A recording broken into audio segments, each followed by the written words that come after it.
Escrituras, por favor, vamos a abrir la escritura en el libro de los Hechos.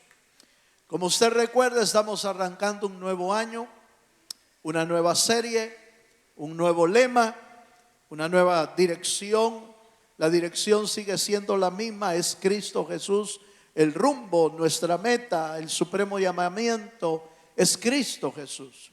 Sin embargo, vamos a estar trabajando en este año sobre la fructificar para la expansión.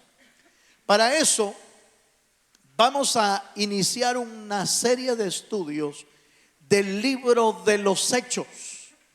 Acompáñeme a Hechos capítulo 1, versículo 1, por favor.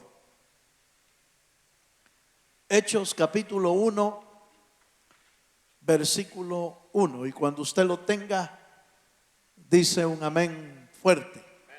Amén. Dice así la palabra del Señor. En el primer tratado, oh Teófilo, hablé acerca de todas las cosas que Jesús comenzó a hacer y enseñar. Versículo 2, por favor. Hasta el día en que fue recibido arriba, después de haber dado mandamientos por el Espíritu Santo a los apóstoles que había escogido. Versículo 3. A quienes también después de haber padecido, se presentó vivo con muchas pruebas indubitables, apareciéndoseles durante 40 días y hablándoles acerca del reino de Dios. Amén. Como le dije, vamos a introducirnos hoy en el libro de los Hechos, porque el libro de los Hechos es riquísimo en cuanto al inicio de la obra del Señor, de la iglesia de Jesucristo. Y en el libro de los Hechos hay un panorama general y grande acerca de cómo la iglesia inició, arrancó su trabajo en la tierra y también cómo se desarrolló la iglesia. Entonces, para eso necesitamos introducirnos en ese libro precioso y nos va a permitir, hermano, examinar cómo la iglesia del Señor se desarrolló, creció, fructificó y se expandió. ¿Cuántos dicen amén? No es casualidad que estemos hablando acerca de esto. No es casualidad de que el creyente tiene que crecer. No es casualidad de que el creyente tiene que fructificar. No es casualidad que la iglesia tenga que expandirse. No, es lo bíblico. Es lo que la iglesia del principio se desarrolló y vivió. Y de la misma manera esperamos con todo nuestro corazón que usted y yo podamos desarrollarnos como el Señor quiere que lo hagamos. Dele un fuerte aplauso al Dios de los cielos. Pero, como voy a hacer una introducción, debo decir primero algunas referencias importantes. Por ejemplo, el libro de los Hechos es uno de los dos escritos de Lucas el evangelista. Lucas escribió dos libros. Escribió el Evangelio de Lucas y escribió el libro de los Hechos. Lucas es considerado uno de los evangelistas. No era uno de los 12, no era uno de los apóstoles, pero era considerado una de las columnas de la iglesia, porque es un evangelista que nos va a permitir, hermano, una riqueza de enseñanza, porque la manera de escribir de Lucas es impresionante en realidad. Era no solamente médico, como ya lo vamos a ver, sino que era un historiador, hermano, pero un historiador detallista. De tal manera que tanto Lucas como el libro de los Hechos escribe la historia. Por ejemplo, Lucas describe toda la historia del Señor Jesucristo, desde antes de su nacimiento hasta que el Señor se va a los cielos. Pero el libro de los Hechos cuenta toda la historia de la iglesia de Jesucristo, desde su nacimiento hasta lo más que puede cubrir Lucas, y nos enseña, hermano, todo lo que aconteció en la iglesia de Jesucristo, por lo menos en los primeros 100 años, por lo menos en los primeros 100 años de nacimiento de la iglesia. Así que hacemos bien estudiar la palabra del Señor, y acompáñenme primero a Hechos capítulo 21, versículo 17. Debemos decir, por ejemplo, que Lucas no era extraño para los apóstoles. De hecho, era hasta compañero de viaje del apóstol Pablo. Voy a leer Hechos 21, 17 al 18, por favor. Y ahí vamos a estudiar cómo, recuerde que el escritor es Lucas, el libro de los Hechos. Y por eso cuando él escribe en el verso 17, cuando llegamos a Jerusalén, fíjese que no dice nombres. Pero antes usted puede ver, ya en el verso 18, por ejemplo, dice: cuando llegamos a Jerusalén, los hermanos nos recibieron con gozo. Verso 18. Y al día siguiente Pablo entró con nosotros a ver a Jacobo, y se hallaban reunidos todos los ancianos. El nombre de Lucas no aparece ahí, pero vuelvo a repetir, Lucas es el escritor. Y él está diciendo, cuando llegamos a Jerusalén y el día siguiente fuimos a ver a Jacob. Jacob es considerado el pastor de la iglesia en Jerusalén. Él es considerado.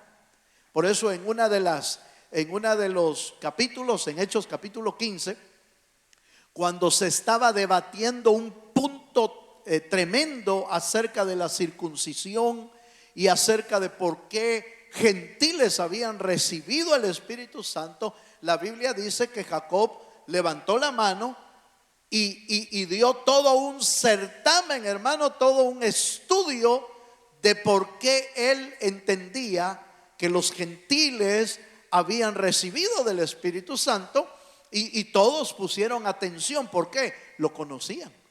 Era uno de los pastores en Jerusalén, y de alguna manera eso hacía que era de renombre Jacob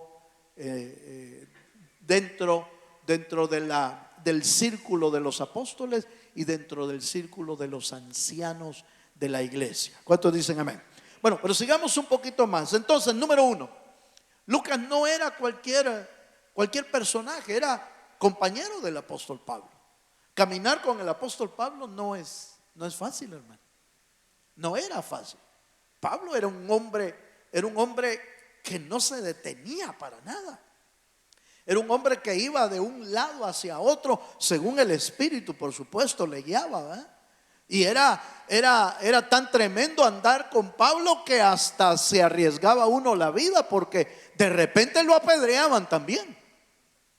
¿Se acuerda usted? Lo apedrearon en una ocasión cuando andaba con Bernabé en Listra. Lo apedrearon. Bernabé logró como escaparse un poco de la apedreada, pero por poco lo apedrean también. Entonces, caminar con el apóstol Pablo no era sencillo, pero obviamente también, aunque no era sencillo, también era un privilegio caminar con él. ¿Cuántos dicen amén? ¿Cuánta enseñanza podría uno adquirir caminando con un apóstol? ¿No le parece?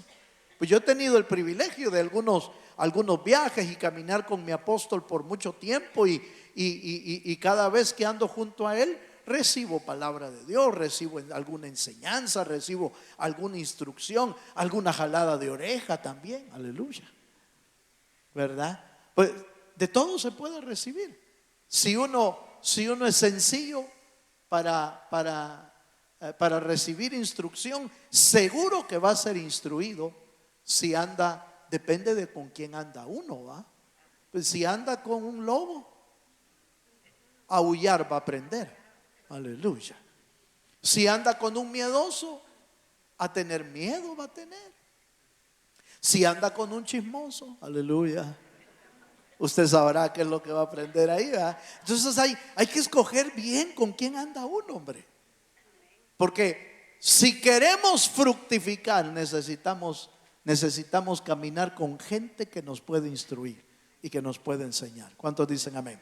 Entonces, número 1, Lucas era compañero de trabajo del apóstol Pablo, pero no era cualquier personaje. Acompáñeme a Colosenses capítulo 4 verso 14. Estamos estudiando a Lucas ahorita, porque estamos introduciéndonos al libro de los Hechos.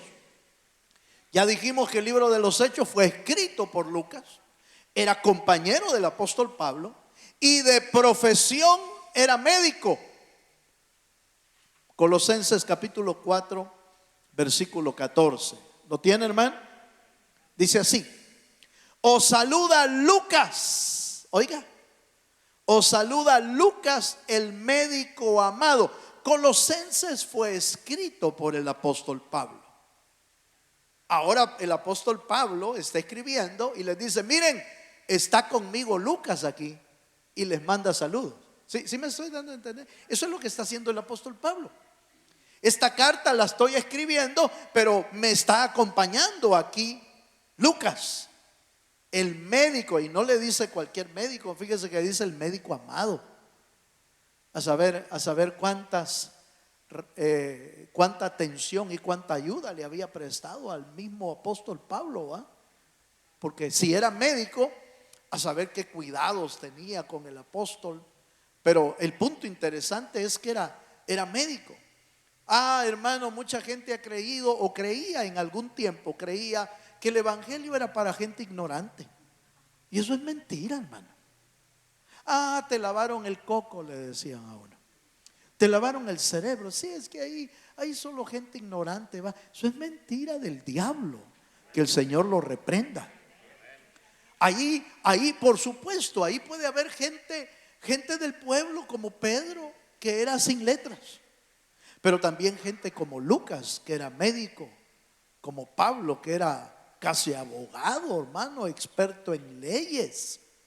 Entonces, el evangelio de Jesucristo no es para gente ignorante, es para gente con corazón sencillo. De esos es. Porque solo los corazones sencillos logran recibir la palabra del Señor. Solo los que abren el corazón a Dios y le dicen: Señor, yo te creo, esos son los que reciben. Tan es así que el Señor se regocijó en alguna ocasión y dijo: Padre, yo te alabo, Señor, porque le has revelado este misterio a los niños, Señor. Qué tremendo que el evangelio a veces lo pueden entender los niños y los grandotes no lo entienden, hermano.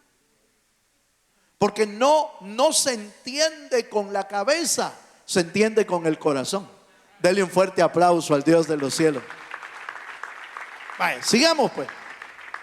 Entonces, médico, fíjese, con razón el evangelio de Lucas y el libro de los Hechos, hermano, están escritos con un detalle y con un cuidado sumamente especial. Pero si eso le parece poco, Lucas es considerado teólogo e historiador también. Y se lo voy a mostrar. Lucas capítulo 3, verso 1 al 3.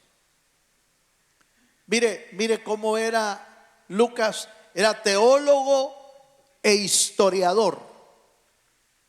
Y mire los detalles de la historia que Lucas describe. ¿Lo tiene?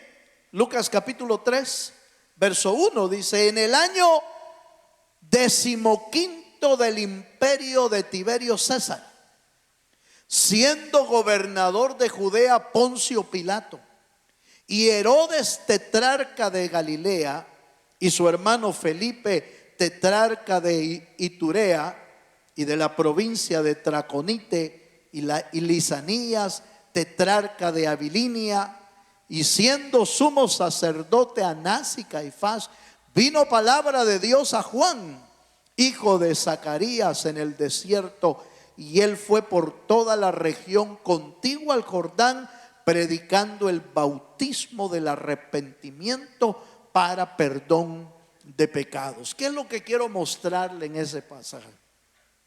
En 3 versículos Lucas, el evangelista, da un lujo de detalles, hermano, de lugares, de nombres, de gobernadores, de personajes importantes, con tanto detalle que cualquiera hubiera pasado de largo todos esos detalles, pero Lucas no, porque él específicamente quería dejar bien claro en la historia y en el evangelio todo lo que era importante para que no se perdiera. Fíjese que por esos detalles que Lucas escribió es que los historiadores, aunque no creen en el evangelio ni en la palabra de Dios, tienen que confirmar que es cierto,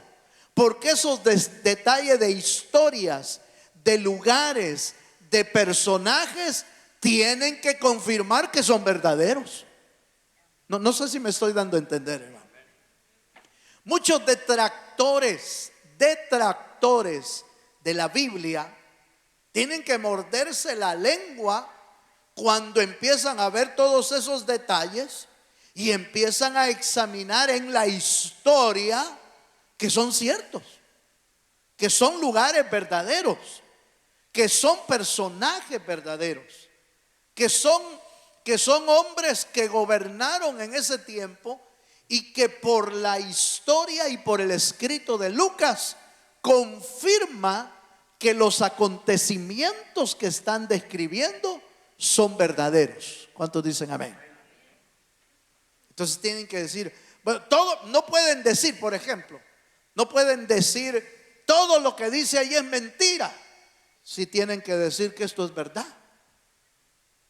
La historia, los lugares, los personajes, los oficios, tienen que decir que hubo un Poncio Pilatos, tienen que decir que hubo un César, tienen que decir que hubo un Herodes tetrarca, tienen que decirlo, porque la historia no solo lo registra la Biblia, lo registran muchos libros que confirman lugares, fechas, personajes, cargos públicos, y eso le da veracidad a un escrito. ¿Cuántos me están entendiendo? Cuán importante fue que Lucas se tomara la historia y la escritura del Evangelio de Lucas y la escritura del libro de los Hechos con tanto lujo de detalle. No es para menos, era teólogo y era historiador. ¿Cuántos dicen amén? Bueno, pero vamos a un segundo punto. Eso es en cuanto al autor. El autor era compañero de Pablo. El autor era médico de profesión. Y no estamos hablando de curanderos, hermano. Aleluya. No estamos hablando de curanderos, no, médico de profesión, médico. Porque hay curanderos, ¿o no, hermano? No, pues no estamos hablando de curanderos, estamos hablando de médico de profesión. Y además, teólogo e historiador. Pero el segundo punto tiene que ver con el objetivo de este libro. ¿Cuál es el propósito por el que fue escrito este libro de los Hechos? ¿Por qué necesitamos revisarlo? Porque estamos introduciéndonos al libro. Y por lo menos, dentro de los objetivos, por lo menos podemos resaltar tres puntos importantes que son los objetivos del libro de los Hechos. El primero es que el libro de los Hechos fue escrito para mostrar el cumplimiento de las promesas de Jesús a su iglesia. El cumplimiento. Porque usted ve, el Señor les habló de echar fuera demonios. El Señor les habló de que iban a a expandirse el reino de Dios. El Señor les habló de que iba a caer la unción de su Espíritu Santo como promesa.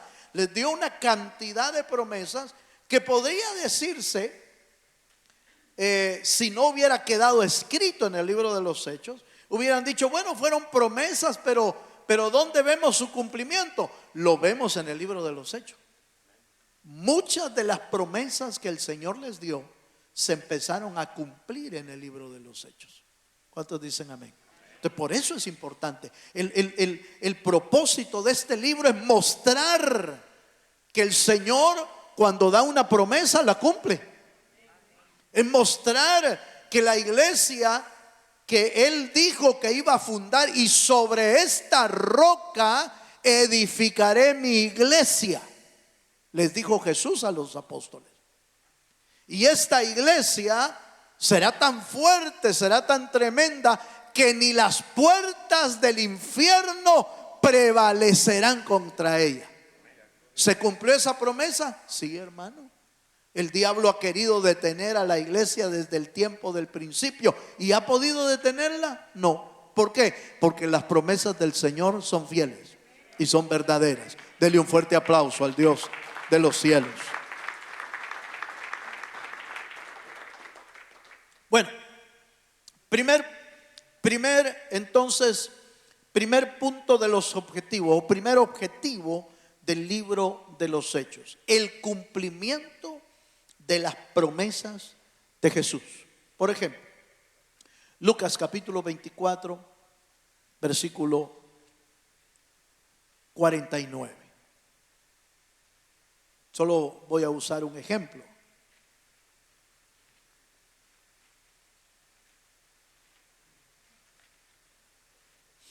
Lucas capítulo 24, versículo 49. Dice, note que esto está en Lucas, porque lo escribió él. Y dice, he aquí, está hablando Jesús, he aquí yo enviaré la promesa de mi Padre sobre vosotros.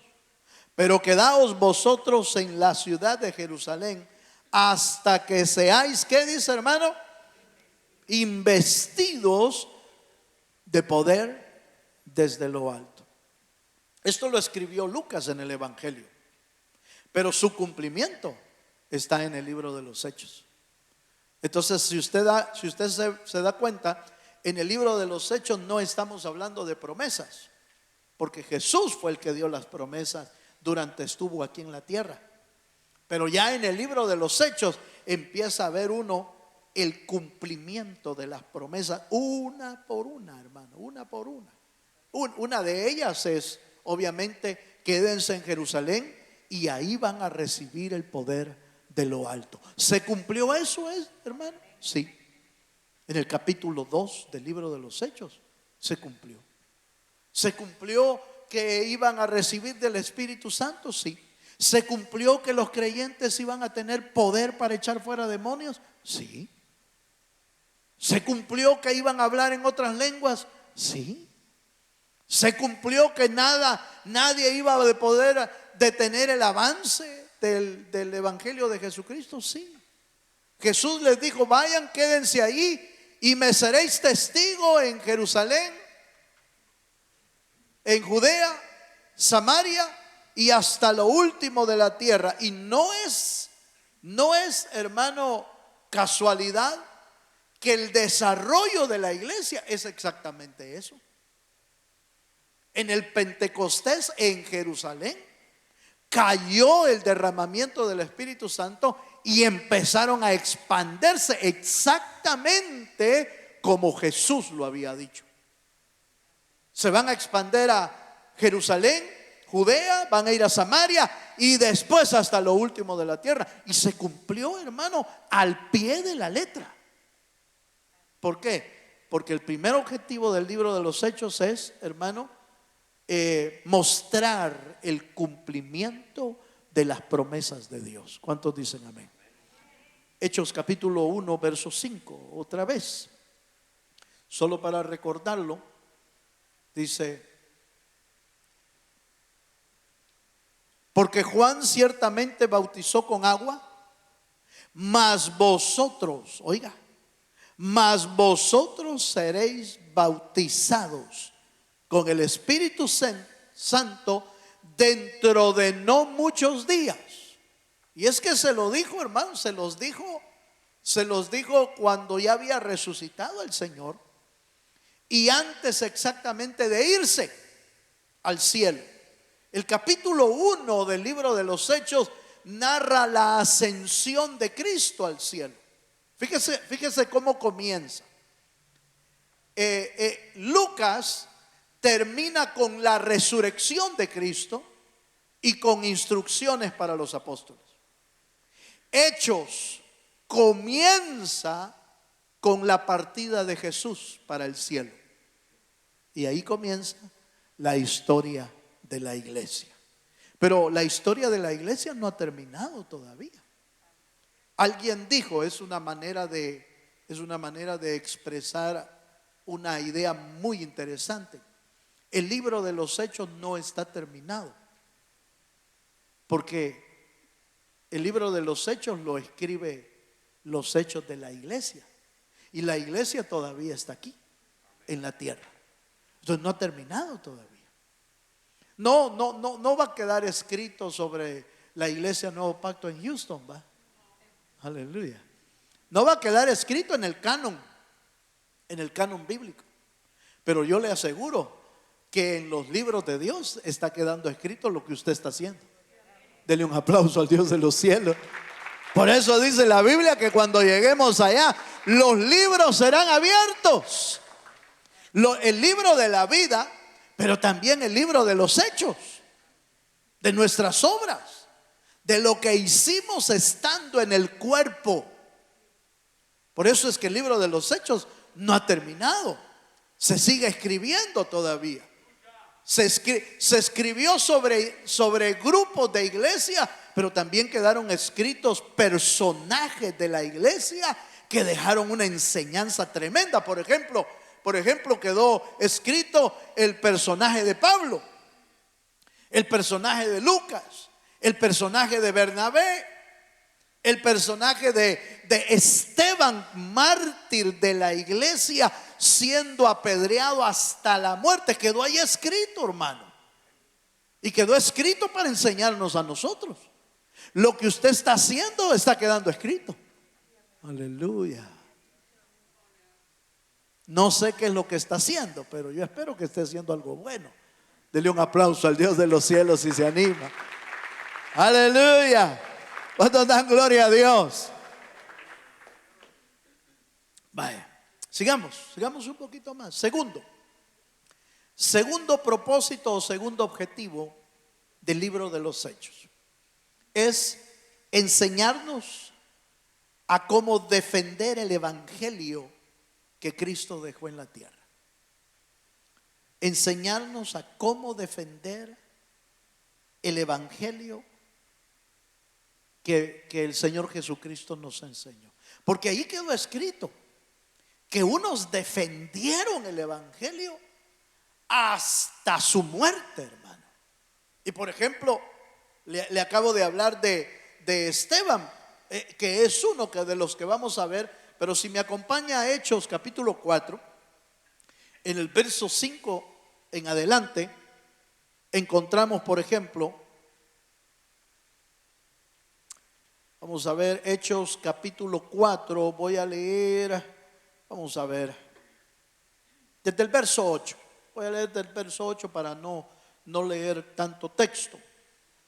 Versículo 8, por favor, dice: entonces Pedro, lleno del Espíritu Santo, les dijo: gobernantes del pueblo y ancianos de Israel, puesto que hoy se nos interroga acerca del beneficio hecho a un hombre enfermo, de qué manera éste haya sido sanado, sea notorio a todos vosotros y a todo el pueblo de Israel que en el nombre de Jesucristo de Nazaret, a quien vosotros crucificasteis y a quien Dios resucitó de los muertos, por él este hombre está en vuestra presencia sano. Aleluya. ¿Sabe por qué se los habían llevado a Pedro? Se lo habían llevado para preguntar, bueno, ¿y a este quién lo sanó? Están hablando del cojo, del cojo, del de la iglesia de la Hermosa. Y entonces, ¿y a este quién lo sanó? ¿Y por qué lo sanaron ustedes? Y en el nombre, y les preguntaba, ¿y en el nombre de quién están sanando ustedes? ¿Por qué andan haciendo milagros? Y entonces el apóstol Pedro, lleno de valentía, pero dice la escritura aún más, lleno del Espíritu Santo, empezó a defender el evangelio de Jesucristo. Yo creo, hermano, yo creo que vendrá el tiempo en que vamos a tener que defender el evangelio de Jesucristo. Yo lo creo. Llegará el tiempo. No sé si lo voy a ver todavía, pero vendrá el tiempo en que usted va a ser cuestionado de por qué es creyente. Bueno, ¿y usted por qué no celebra Halloween? Bueno, ¿y usted por qué no celebra tal cosa? Bueno, ¿y usted por qué no deja que su niño se vista de tal cosa? Bueno, ¿y usted por qué no deja que su niño participe ahí en el rock and roll? Aleluya. Bueno, ¿y por qué no deja que su niño se vista de diablo? Oye, ¿por qué? ¿Por qué? Lo van a cuestionar. Y si usted está lleno del Espíritu Santo, va a poder defenderse con el poder del Espíritu Santo. Y va a poder defender y va a poder explicar su fe. Porque esto es importante, hermano. Es cierto, mire, nosotros no podemos defender a Dios, porque Dios se defiende solo. Él no necesita que usted y yo defendamos a Dios. Él no necesita que nosotros lo defendamos. No, es que cuando estoy hablando de defensa, no es defender a Dios. A Él nadie lo puede defender y no necesita que nadie lo defienda. Él se defiende solo. No, estoy hablando de la defensa de nuestra fe. De eso estoy hablando. De lo que nosotros creemos. De lo que nos cuestiona alguien. De por qué no toma. Y por qué no viene a la fiesta. Y por qué no hace esto. Entonces muchas veces te van a cuestionar. Y si estás lleno del Espíritu Santo, vas a poder defenderte en el nombre de Jesucristo. Ahora, esto es importante porque en el libro de los Hechos está lleno, hermano, de defensas de fe. En el libro de los Hechos usted ve la defensa del apóstol Pablo cuando fue apedreado. Le costó el apedreamiento, porque él lo que hizo fue explicar que él no era digno de alabanza ni adoración, porque en Listra, como había hecho milagros con el apóstol Bernabé, habían hecho maravillas y milagros, los de Listra empezaron a decir: dioses han bajado aquí con nosotros. Y parece que a uno le llamaron Júpiter, al otro no me acuerdo qué, Marte, no sé, Júpiter y no sé qué otro. Pero a uno le pusieron Júpiter y al otro otro nombre de otro dios griego. Y entonces, y no solo eso, les empezaron a llevar guirnaldas, dice, les empezaron a llevar presentes, les empezaron a llevar sacrificios. Y entonces el apóstol Pablo, lleno del Espíritu Santo, rasgó sus vestidos y les dijo: yo no soy Dios. Aquí el único digno de recibir la gloria es el Dios que hizo el cielo y la tierra y el que murió en la cruz del Calvario, que se llama Jesucristo, el Hijo de Dios. Y como no recibió gloria, entonces se enojaron. ¿No sos Dios entonces? Pues te vamos a matar. Mire los costos que tiene a veces la defensa. Nosotros vamos a ver en la Biblia, en el libro de los Hechos, vamos a ver que hay defensas, hermano, en el que el Señor permite que uno salga libre. Pero hay defensas en las que sale uno apedreado. Conmigo, ¿de cuál quiere usted? A donde salga libre. Sí, pero depende, ahí el Señor es el que sabe qué es la mejor para nosotros. Por eso es que el apóstol Pablo con toda libertad dice en alguna de los escritos, dice: en mi cuerpo llevo las marcas de Cristo en mi cuerpo. ¿A qué se estaba refiriendo? A los latigazos que le habían dado, a las pedradas que le habían dado, a las encarceladas que habían tomado, porque no dejaba de predicar el evangelio de Jesucristo. Es que, hermano, solo puede defender su fe y el evangelio alguien que está lleno del Espíritu Santo y que es valiente, arriesgándose a que le hagan algo. Quizás no te van a apedrear aquí, pero de repente le pueden decir a uno: mire, pues ya no lo necesitamos en el trabajo, es que usted es cristiano y no nos gusta, usted no quiere tomar con nosotros. Aleluya. Usted no quiere hacer trinquetes aquí, no quiere hacer trampa, entonces no lo necesitamos. Te puede costar el trabajo, ¿o no, hermano? Sí. Pero ahí se va a ver si usted y yo somos como los creyentes del principio, o somos, perdón la expresión que voy a usar, como los creyentes aguados de este tiempo. Aleluya. Dele un aplauso al Señor si se anima. Porque hay. Vale. Entonces Pedro y Juan es un ejemplo. Es en este versículo que el apóstol Pablo les dice: miren, juzguen ustedes a quién debemos de servirle. Si obedecemos al Señor o obedecemos a los hombres, también en otra ocasión. Bueno, sigamos. Hechos capítulo 6. Aquí está el otro, mire. Pedro y Juan salieron libres, gracias al Señor. En otro pasaje, allí en el libro de los Hechos, dice que algunos a Pedro y a Juan, me parece también, los latigaron. Y dice que ellos salieron dando gracias a Dios por haber sido tenidos por dignos de recibir latigazos, hermano. Eso parece una locura, ¿va? Pero solo lleno del Espíritu Santo se puede hacer eso. Solo lleno del Espíritu Santo puede decir: me quitaron el trabajo, gloria a Dios.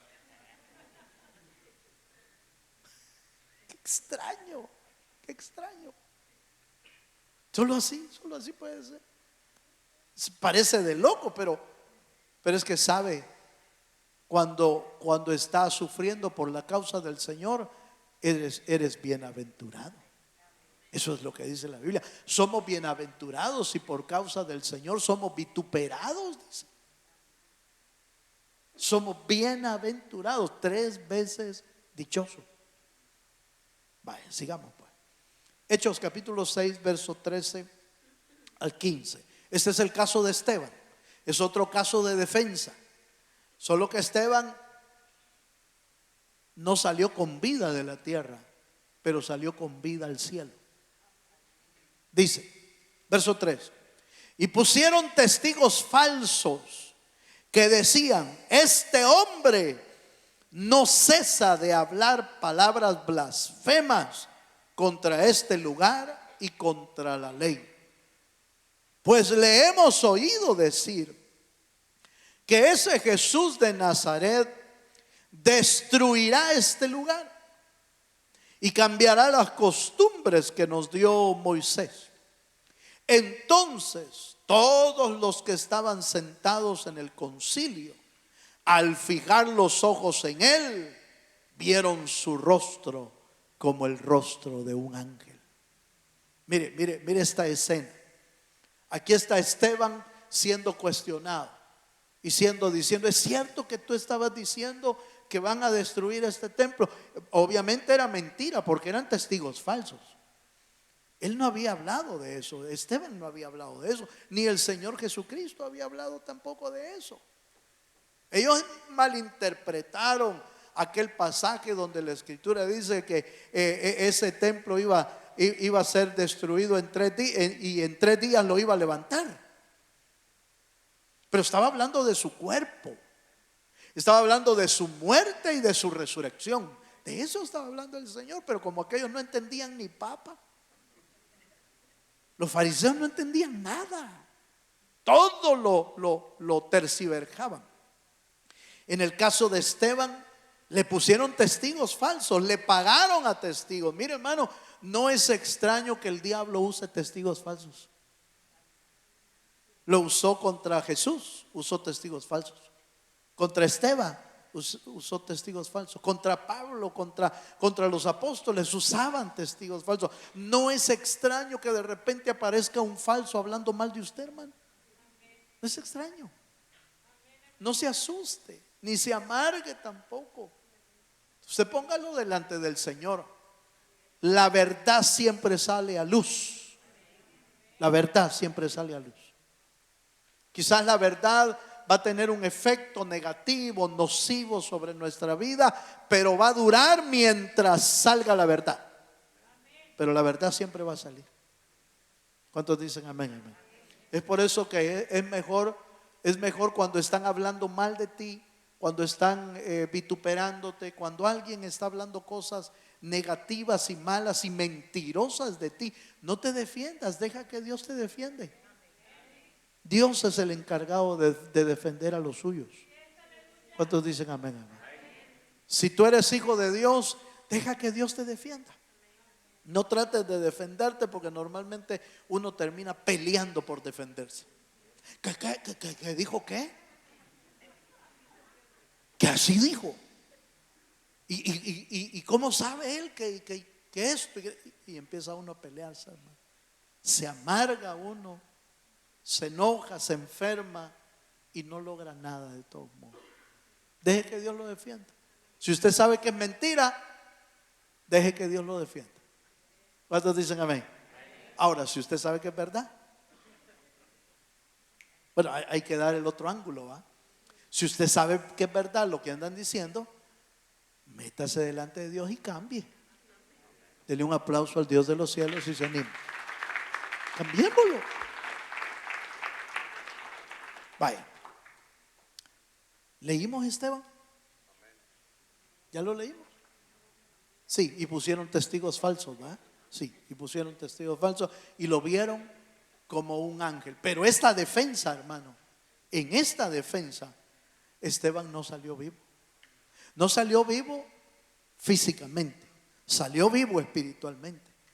Porque qué casualidad, hermano, que el Señor, tomando en cuenta que era su último día, y creo yo que como para fortalecer su espíritu, fortalecer su corazón, fortalecer sus ánimos, como para que diera inclusive el paso final de su vida, la Biblia dice que se le abrió el cielo y vio al Hijo de Dios sentado a la diestra del Padre. Y eso fue lo que, hermano, eso fue lo que sacudió las entrañas de los fariseos, porque cuando él dijo eso, cuando él dijo: veo el cielo abierto y veo al Hijo de Dios sentado a la diestra del Padre, cuando él dijo eso, dice que los dientes les crujían y se le lanzaron, hermano, a matarlo. Fue lo último que vio. Yo pienso, esto es mi opinión, que ni las pedradas quizás sintió, hermano, pues de la gloria que estaba viendo. Le permitieron ver al Hijo de Dios como confirmando: lo que tú crees te voy a mostrar aquí arriba. Con una visión así se fue Esteban, confiando y creyendo que en el que había visto aquí morir en la cruz del Calvario, ahora estaba allá en el cielo esperándolo por la eternidad. Esa es la fe que usted y yo debemos de tener, hermano. Esa es la fe que usted y yo debemos de tener, confiando que nuestro Salvador ya está allá esperándonos, que nuestro viaje es inminente, sea que el Señor venga por nosotros o que tengamos que irnos. Él está allá preparando morada para nosotros. Dele un fuerte aplauso al Dios de los cielos.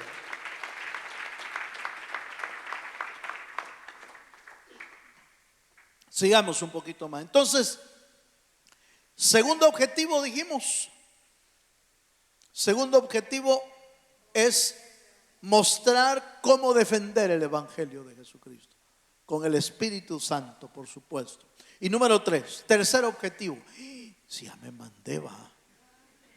Sí, dice. Bueno, está bueno. Tercer objetivo. Y termino. Mostrar. El libro de los Hechos tiene un tercer objetivo. Mostrar cómo se produce la expansión del reino de Dios. En el libro de los Hechos está claro, hermano, cómo se expande. La iglesia necesita aprender cómo expandir el reino de Dios viendo el libro de los Hechos. Pero fíjese, hermano, que salió un libro que habla del evangelismo y está bueno, podemos leerlo. Si tiene bases bíblicas, si tiene fundamentos de la escritura, podemos leer el libro, por supuesto, pero la carta magna del evangelio es la Biblia. La carta clave, los escritos válidos para toda nuestro caminar en el cristianismo es la palabra del Señor. Es la fuente de la verdad de Dios. Cualquier otro libro puede ser fuente de un autor y puede citar los textos y hay que revisarlo bien a ver qué es lo que lleva, si tiene buenos fundamentos. Pero el libro de los Hechos nos enseña con lujo de detalle cómo se hace la obra de Dios. Por eso la vamos a estudiar. Porque necesitamos crecer nosotros, necesitamos fructificar como creyentes, necesitamos fructificar como iglesia, como ministerio, y necesitamos expandir el reino de Dios. En el libro de los Hechos, allí en el capítulo, vamos a ver, 11, vamos a la escritura. Hechos capítulo 11, verso 19. Mire lo que dice el texto. Ahora bien, los que habían sido esparcidos a causa de la persecución que hubo con motivo de Esteban, pasaron hasta Fenicia, Chipre y Antioquía, no hablando a nadie la palabra, sino solo a los judíos. Este fue un sistema y fue parte de la expansión del reino.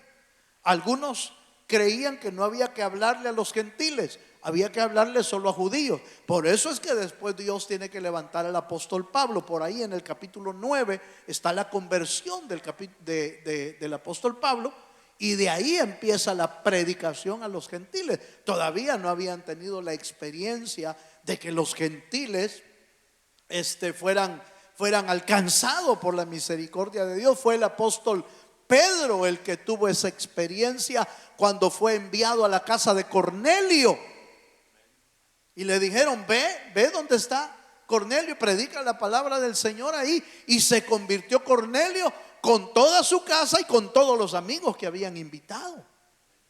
Y para confirmación, hermano, para confirmación de la veracidad del corazón de ellos, cayó sobre ellos el Espíritu Santo. Y entonces Pedro no tuvo más que decir: si a estos los llenó el Espíritu Santo, ¿quiénes somos nosotros para decir que estos no son salvos? Le botaron cualquier prejuicio al apóstol Pedro, se lo botaron, porque el Espíritu de Dios llenó el corazón de los gentiles. Hechos capítulo 28, verso 30 al 31. Voy a terminar. Hechos 28, verso 30 al 31. Dice así: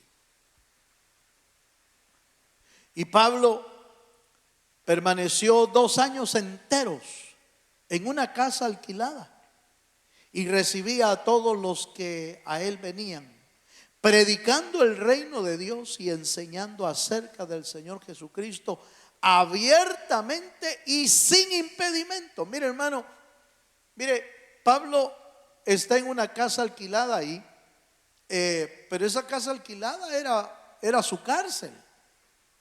No era una casa para vivir prácticamente, era su cárcel. Pero él predicaba el evangelio sin impedimento. Los evangelistas de hoy, hermano, ponen tanta cosa para ir a evangelizar. Y va a haber transporte, y va a haber comidita. Aunque sea Hawái, mándeme a evangelizar. Aleluya. Hoy ponen tantos requisitos, hermano.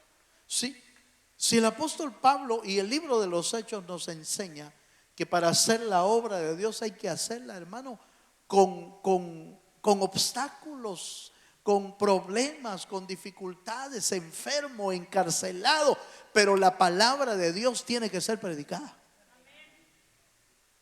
Entonces el libro de los Hechos nos va a enseñar cómo verdaderamente se expande el reino de Dios en diferentes lugares. Por eso necesitamos estudiarla y que el Señor nos ayude a sacar todas las riquezas de este libro y nos enseña a nosotros a vivirlo también.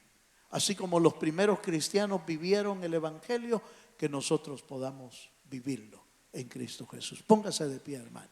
Ya terminé. Póngase de pie. Vamos a cerrar, hermanos músicos, si se vienen rápido. Vamos a pedirle al Señor, como este es el primer tema, yo quiero invitarle a que se una conmigo en una oración. No lo voy a llamar aquí al frente hoy, no le voy a pedir que se venga, no, le voy a pedir un solo favor.